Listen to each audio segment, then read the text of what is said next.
single mother finds love with a wealthy doctor. Things were going really well for them. They lived a lavish lifestyle. They had a successful business. We're going to be rich. We're going to be well known. Life's going to be great. Until their fairy tale life suddenly erupts with a violent death. She was hysterical. She had blood on her. She was frantic. We were being told it was spousal abuse and one was defending herself. As detectives talk to witnesses, they wonder who is telling the truth. He believed that someone was trying to harm him, and he didn't know who it was. My experience tells me that there's more to the story than what they're telling me. But when a young witness finally breaks her silence, is it too late? The women are plotting to kill some of the key witnesses. She had a way of getting people to do what she wanted. She scared the daylights out of me. They suggested that I didn't go anywhere until after the trial, so I started looking over my shoulder all the time. She just wanted to cause chaos. She wanted prestige. She wanted anything she could get, and any way she was going to get it.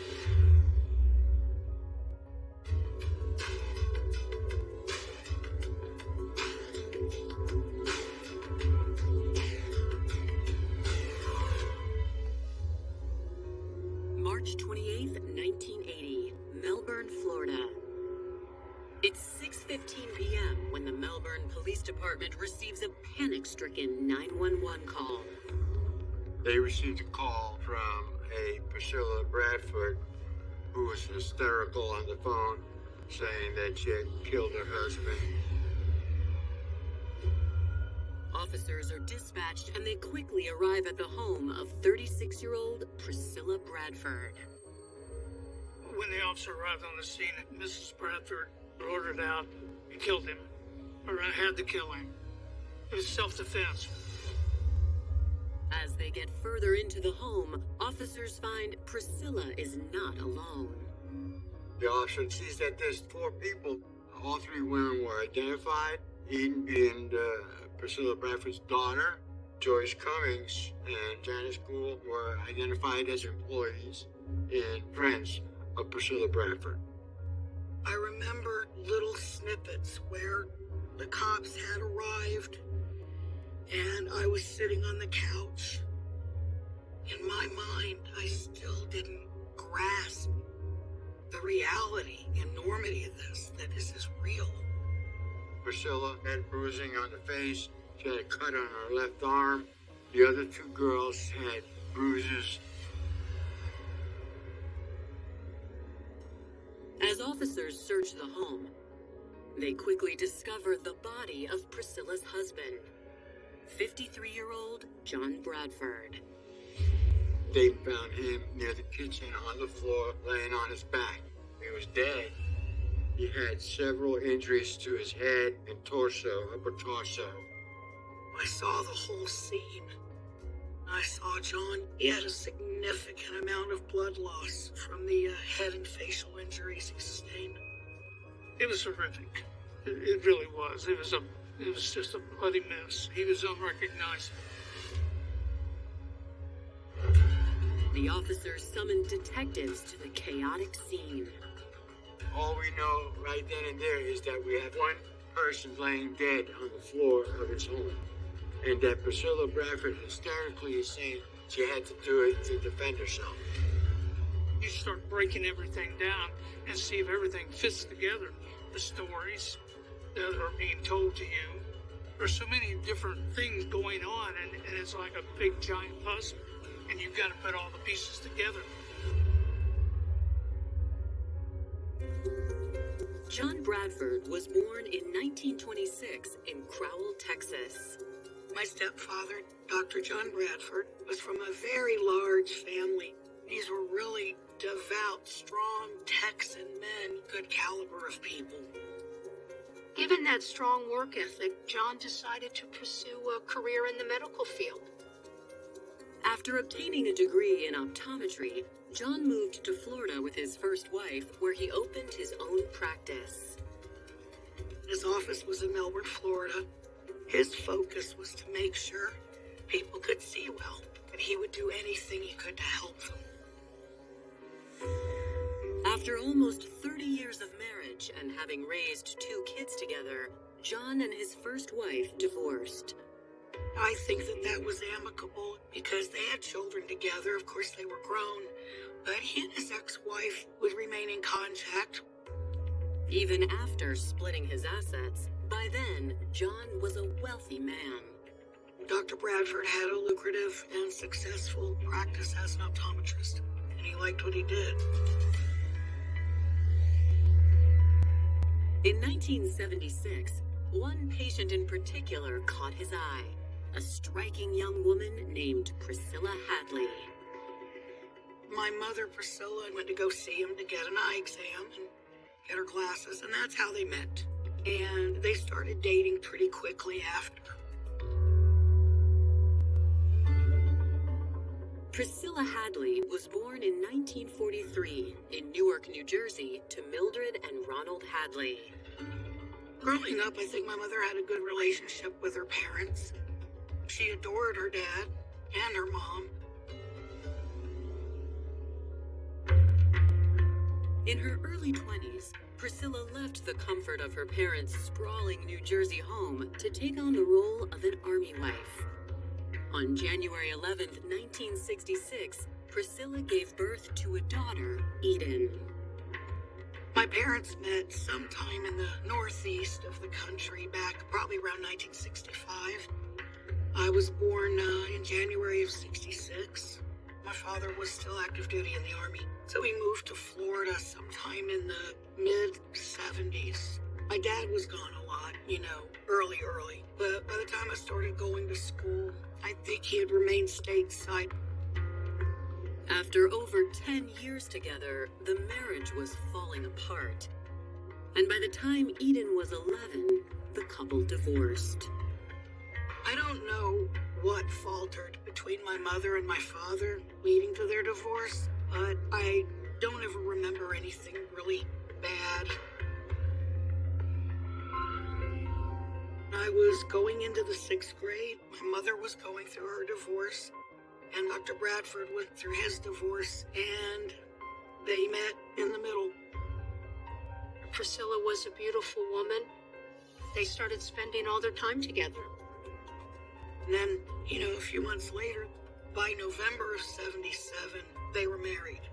I liked him. He was a really neat guy. And he really, really worked hard at including me, as a member of his family. After the wedding, Priscilla and Eden moved into John's home. Priscilla quickly became an integral part of John's business. Dr. Bradford was real attracted to my mother's business sense, entrepreneurship, her ideas and thoughts about things. John brought Priscilla in as a partial owner. Together, they expanded the practice. Dr. Bradford is not only a doctor, but he had the lab there that created lenses for glasses and things of that nature. It was one of the only labs in town, and I think that they were bringing in some money. Pretty good money. Dr. Bradford's role in the lab was that of he was the owner, and he was the doctor that we were generally making lenses for at the lab. My mother was just so enthralled by this whole idea, this whole fairy tale she had in her head. We're gonna marry a doctor, we're gonna run a lab, we're gonna be rich, life's gonna be great. Things were going great for John and Priscilla. They were living a lavish life, they were partying, running a successful business before it all came crashing down. Now, less than 3 years into their marriage, the bride has killed the groom. Priscilla Bradford, she's hysterical, she's in shock. The officers also see 3 other women in the house. Janice Gould, 34, and Joyce Cummings, 18. They are both employees at the optometry lab. And also there is Priscilla's teenage daughter, Eden. When detectives arrive, the women are being tended to by paramedics. Priscilla has a 2-inch cut on her wrist. She's got some bruising on her face, and she's covered in blood. Joyce and Janice had bruises. The injuries were minor. Nothing that was, that I know of, was showing any blood. So she was saying she had to defend herself. The other girls that were there were stating that, they were trying to restrain him because, according to them, he was going to kill Priscilla Bradford. A look at the scene around John's body backs up Priscilla's claims of a violent confrontation. The house was also in disarray. Broken glass, things were thrown around. There was a steel skillet, frying pan, that was broken, laying near him. There was a bottle capper as well near his body. Although the women insist this was self-defense, detectives have to dig further to corroborate their claims. Looking at the scene of his body, they observed the frying pan. The bottom had been broken out of. I guess that's what they used to strike Dr. Bradford with. It's a heavy metal skillet. It would surprise the detective because it would take a lot of force to break that frying pan in half. He would have to strike it continually several times. It appeared excessive because he might have felt that she needed more force because he's a man. But, would it be suspicious? Yes. And my experience tells me that there's more to this story than what they're telling me. Coming up, detectives encounter alarming behavior. My grandmother elbowed me and she talked too much. And the truth begins to unfold. They just didn't get along at all. One time I do remember her saying that he slapped her.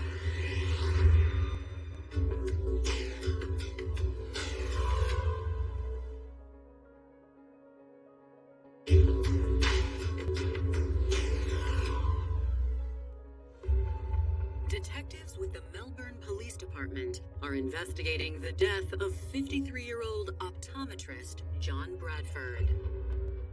John's wife, Priscilla, claims she and her two friends, Janice and Joyce, fought back after John attacked her. After the police arrived, all of us ended up at the hospital. My grandparents also arrived at the hospital, and I believe I went home with them. At the ER, Priscilla, Joyce, and Janice are separated and examined by doctors. Priscilla got cut during the confrontation. The doctor at the hospital wants to take a picture of it to just document that she was injured. After receiving 5 stitches on her wrist, a detective meets with Priscilla in her room. Priscilla says that earlier that day, she had been hanging with her friends, 18-year-old Joyce Cummings and 34-year-old Janice Gould. Janice Gould worked for my mother at the lab, and Joyce Cummings was also just another regular lab employee, making glasses, running errands. Priscilla had invited Joyce and Janice over for drinks and to spend some time at the pool, and they were going to leave before John Bradford came home. He was expected home at 8 o'clock, but he ended up coming home at 5:30. Priscilla says when she went inside to meet John, it was clear an argument they had earlier was lingering. Priscilla says that earlier in the day before he went to work. They got into a big argument. So my mother had called Dr. Bradford and said, I've got some real nice steaks. We're going to have steaks tonight. We can talk about things. So when he sees who's in the house, he becomes irate. Janice and Joyce heard my mother yelling for help. And they ran into the house and saw that he was hitting her. They observed Dr. Bradford with the bottle capper about to strike Priscilla Bradford. Priscilla said Janice steps in the way, somehow trying to assist her, and he's continued. Then all three women try to get him down, to make him stop. Priscilla says they fought John off until he was unconscious on the floor. At which point Eden came out of her room. She says that Eden didn't see anything. She was taking a shower and the stereo was going. When investigators attempt to speak with Joyce and Janice, they find the women are still in shock. The injuries were minor, but they appeared at the time to be so upset. So they told them to go home, relax, and to come in the next day and give a statement. Back at the station, detectives learn that police had been summoned to the home several times by Priscilla and John. In fact, they learn Priscilla reported the most recent incident that same morning. She was bruised and battered, and she wanted to file a report against her husband, Dr. Bradford. Domestic violence is treated quite differently than it is today. First of all, the victim had to file a complaint against the person. Then there was a follow-up on the complaint itself. However, today, if the wife had a bloody lip and she accused her husband or live-in boyfriend of assaulting her, he would immediately be arrested by law, taken into custody. Before police were able to follow up on Priscilla's complaint, Dr. Bradford was dead. The detectives found out that there had been problems with the marriage. There had been domestic violence, accused on both sides. The day after the murder, detectives sit down with Janice and Joyce at the station. They start with Joyce, and she tells detectives she and Janice arrived at the Bradfords around 4 p.m. with plans to hang by the pool. Joyce and Janice said they were out by the pool when they heard John Bradford come home. And the two began arguing. They go running in to see what's going on. And they describe Dr. Bradford as raging, aggressive, a man possessed, screaming that he's gonna kill him. I have a lot of problems with her statement. It's just unbelievable. It's more like ranting and raving than an actual incident. It's like it's prepared.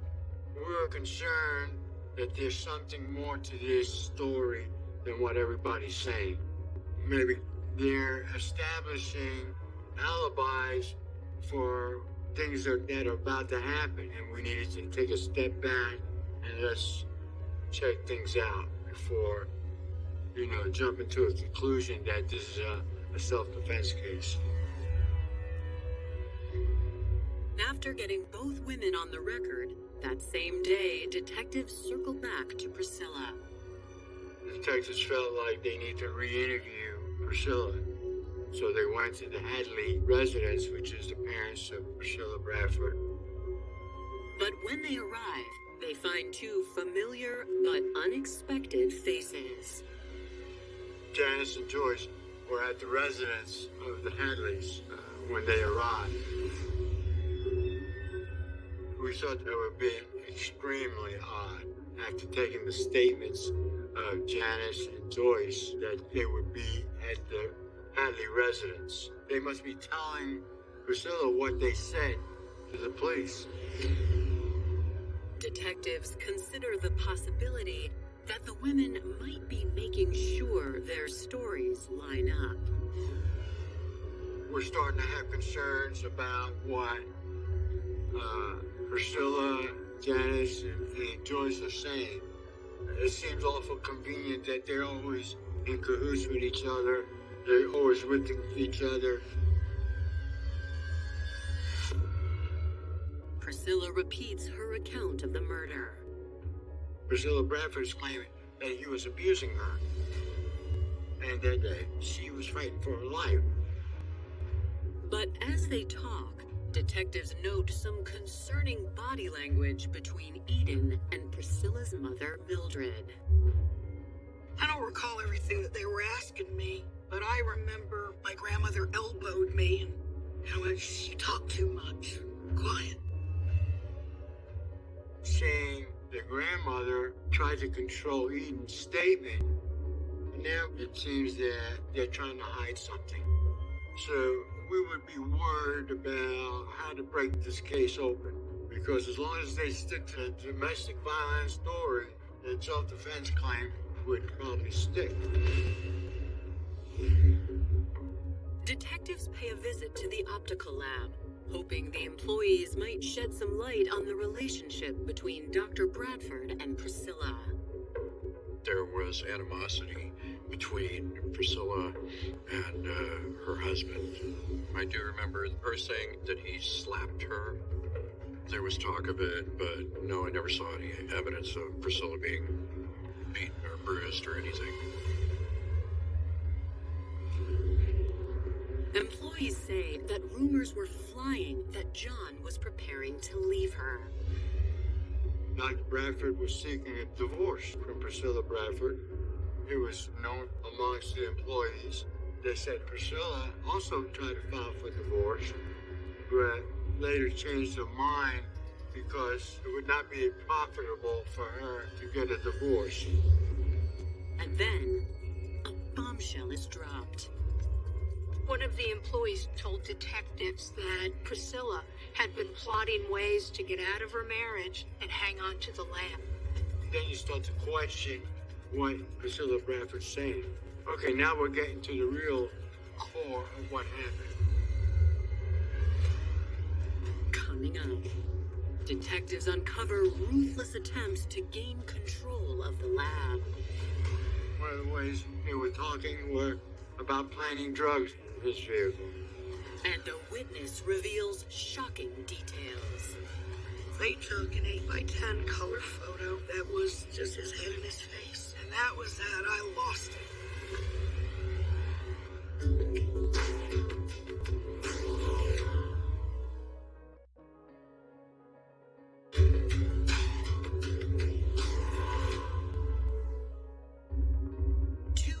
Into the investigation, Florida detectives are growing suspicious of Priscilla Bradford's claims that she and two co-workers, Joyce Cummings and Janice Gould, killed her husband John in self-defense.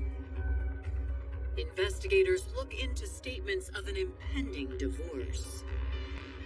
I never heard anything vicious come out of John's mouth about the divorce. My mother, on the other hand, oh boy, she was just very rude. I mean, she would say this stuff in front of technically his employees. One of the co-workers heard Janice, Joyce, and Priscilla talking about planting drugs on him. Later, I found out that the drugs were going to be planted in John's car in order that they could then call the police and have him arrested for carrying these drugs around. So they decided to search Dr. Bradford's car and see if the drugs had been planted there.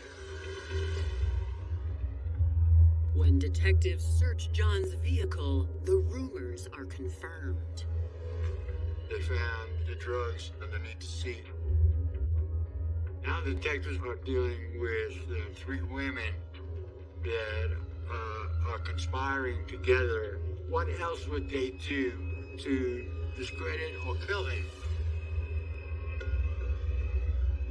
As investigators' suspicions of Priscilla grow, Dr. Bradford's divorce attorney reaches out to detectives with some startling information. John told his attorney that he believed Priscilla Bradford was trying to kill him. John's attorney tells them that in the months leading up to John's death, he became terrified of Priscilla. He was trying to stay away as much as possible. Every time he'd show up, there's my mother telling him how it's going to be. That she would cut John down and badmouth him. Just 1 month prior to his murder, John's attorney says John felt worried enough to adjust his will. According to the will, Dr. Bradford removes Priscilla Bradford as having any ownership of the business and any ownership of the house, and that he leaves all of his assets to his daughter. After changing his will, his attorney says John wasn't completely ready to give up on his family. But on March 7th, 3 weeks before John's murder, the attorney received a desperate phone call from him. John Bradford had reported that he had been struck in the head in his office with a 2x4. He heard a woman's shoes, like a clicking sound, like a woman walking away. His attorney says John believed it was Priscilla, but with no proof, no charges were pressed. Investigators look to the couple's employees to corroborate the new information. On April 4th, they interview Linda Martino, a former employee at the lab. We found out through Linda that Priscilla believes that Dr. Bradford was having an affair with Linda. They did not have an affair, but Priscilla did make it known that she didn't like Linda. I think that the jealousy stemmed strictly from Priscilla wanting total control over everything. She also tells detectives that following the attack with the 2x4, John told her about another concerning event that took place March 27th, the day before his murder. John Bradford said that he thought that poison had been added to his drink. He actually could taste something's wrong with the orange juice, and he didn't drink it. Linda, I guess, was so fearful of working there because of Priscilla Bradford that she ended up quitting.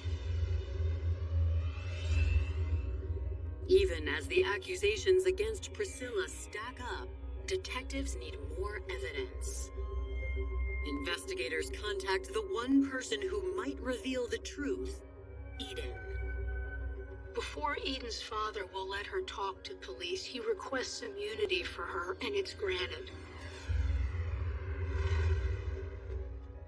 On April 9th, 12 days after John Bradford's murder, detectives talk with the 14-year-old at her father's home.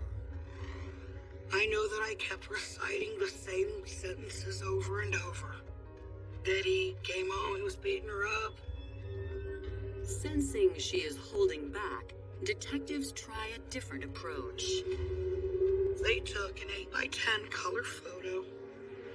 That was just his head and his face. And that was that. I lost it. I broke out crying and screaming and just going crazy. They shocked my system with the horror of that photo. Then the whole story started to come out at that point. Eden says her mother's relationship with John had really soured over the last several months. She didn't want him anymore. She just wanted the lab. She thought that maybe the only way to get the money that she wants out of it was to not divorce him, but kill him.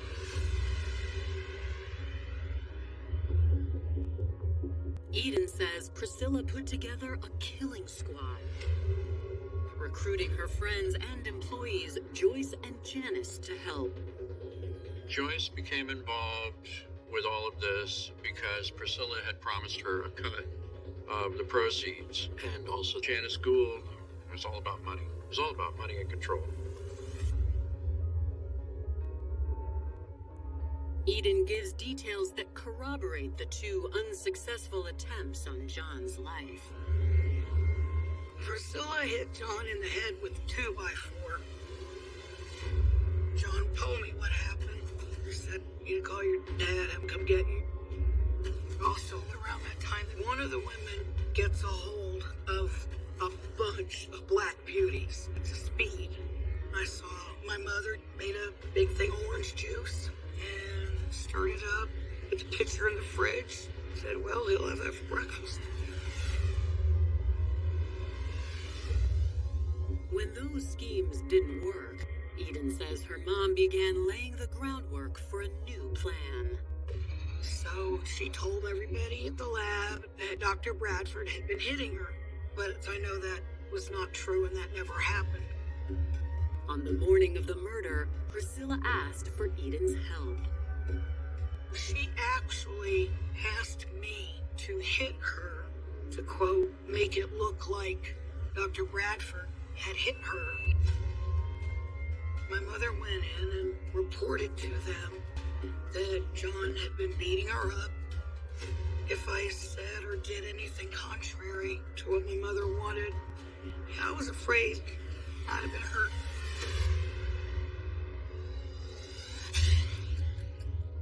After filing the report, Priscilla, Joyce, and Janice all gathered at the Bradford home that afternoon. My mother had called Dr. Bradford and said, come on home tonight, we'll talk things over, kind of want to make peace. Eden says she hid in the bathroom. When John came home, the three women attacked him. He was ambushed. He had not a clue what was going to happen to him when he walked through that door. And I was so scared about what was going on, not knowing what was going to happen next. Coming up, an innocent victim fears for her life. If I'd have tried to stop it at that moment, I'd have been on the floor with him. And later, a sting reveals the unthinkable. They wanted to kill off witnesses. That's some of the whacked out things she had running through her head.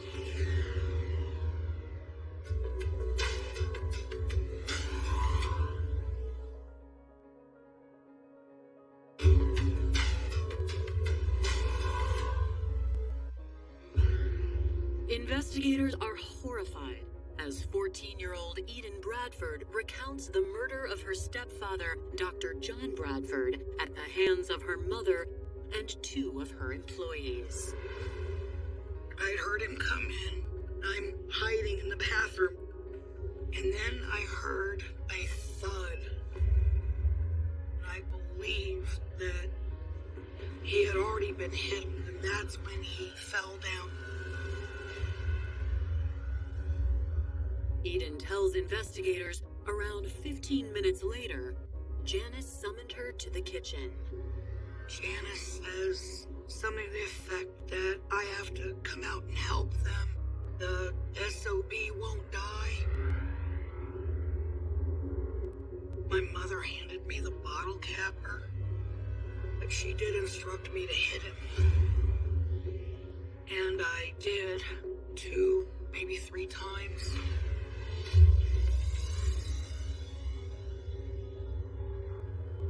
If I'd have tried to stop it at that moment, she definitely would have killed me too. No doubt about it. Even as all 4 women took turns attacking John, he clung to life. That's when Eden says Priscilla called her mother Mildred. My mother, in so many words, told her that Dr. Bradford was murdered and he wouldn't die, but my mother said that my grandmother told her over the phone to hit him until they think he's dead, and then wait about 10 minutes before calling for an ambulance. We know now that Priscilla, Janice, and Joyce had conspired to commit murder, and we felt that we had enough evidence to arrest them for murder.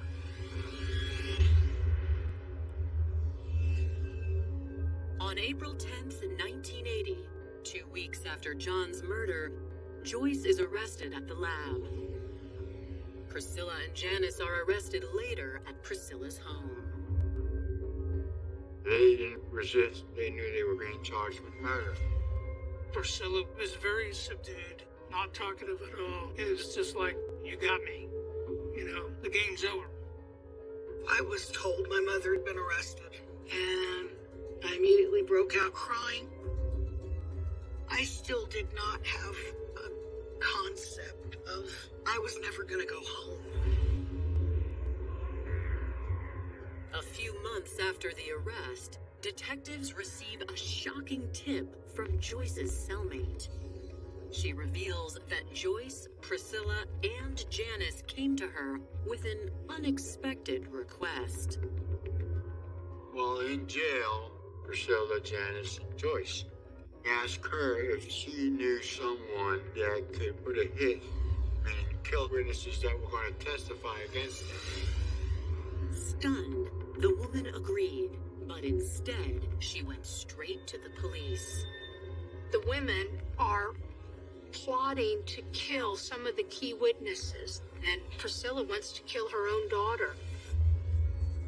All three women were in the same jail awaiting trial. They were able to converse with each other, so we knew that all three took part in it. They wanted to kill off witnesses, people who were going to testify, including 2 detectives and his employees as well. Investigators work with Joyce's cellmate to set up a sting. We then set it up with this person in the jail to go back and told them that we did know someone that could do the job. The payment for the job was going to be $2,000. Joyce's cellmate tells her to have someone drop off the money in a phone booth so that the hitman can come and get it. They had me go undercover as the hitman.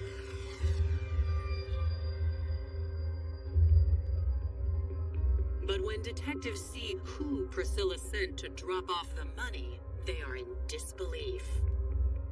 At the time, I was sitting outside this restaurant where the phone booth was, and I witnessed Priscilla's mother come out of the restaurant and place the money in the phone booth.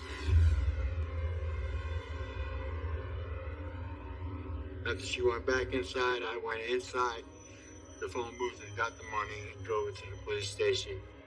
I was a little surprised that Mildred Hadley was involved, you know. Matter of fact, I was a little angry. Prosecutors add solicitation of murder to the charges against Priscilla, Joyce, and Janice. But they decide not to pursue charges against Mildred Hadley. They weren't certain, given her age, if she even had the mental capacity to understand what she was doing and what she was being asked to do.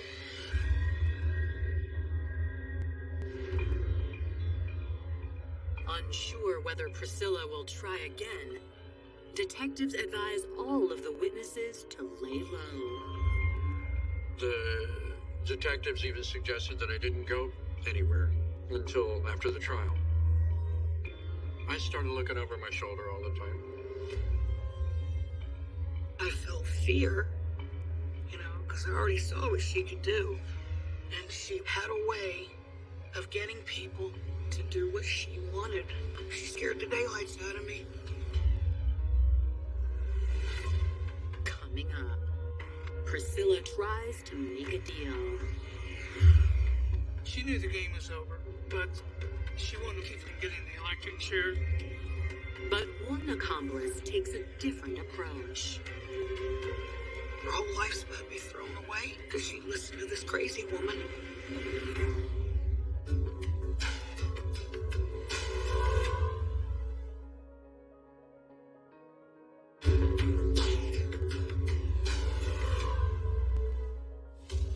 Priscilla Bradford, along with her 2 co-conspirators, Janice Gould and Joyce Cummings, are behind bars.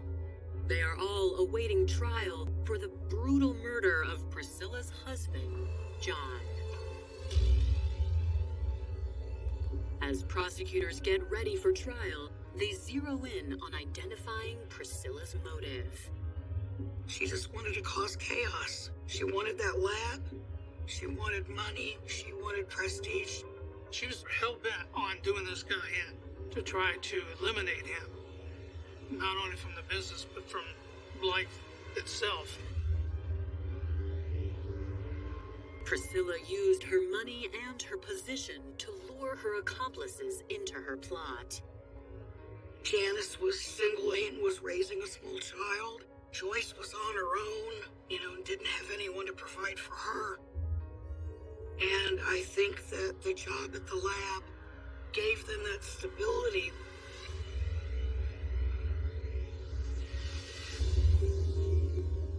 The possibility of landing on death row proves too much for Priscilla and Janice. In August, they both plead guilty to John's murder.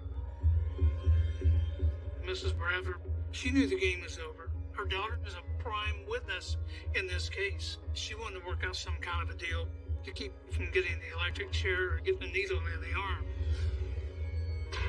On August 4th, 1980, Priscilla and Janice are sentenced. Priscilla and Janice both pled guilty, received life sentences each for the murder of John Bradford.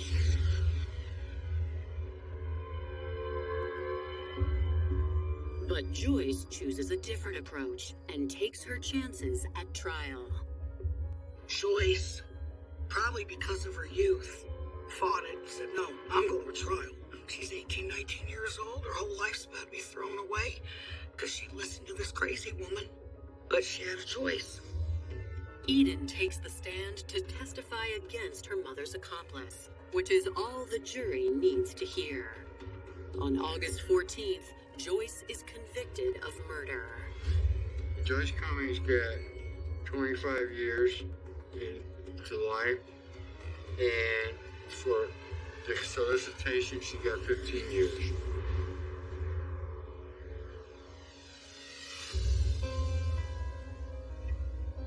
With all three women behind bars, 14-year-old Eden is left to pick up the pieces. I was probably upset. I was probably sad that I'm probably never going to see my mother again. She was still my mother. What she took away from Eden was her childhood, basically. And that's a crime in itself. When my dad and stepmother realized, I think she's going to be staying here, they started making arrangements. And when I got away from her and realized it was a whole great big world out here and there was a lot of good in it. In July 2007, Priscilla Bradford dies in prison.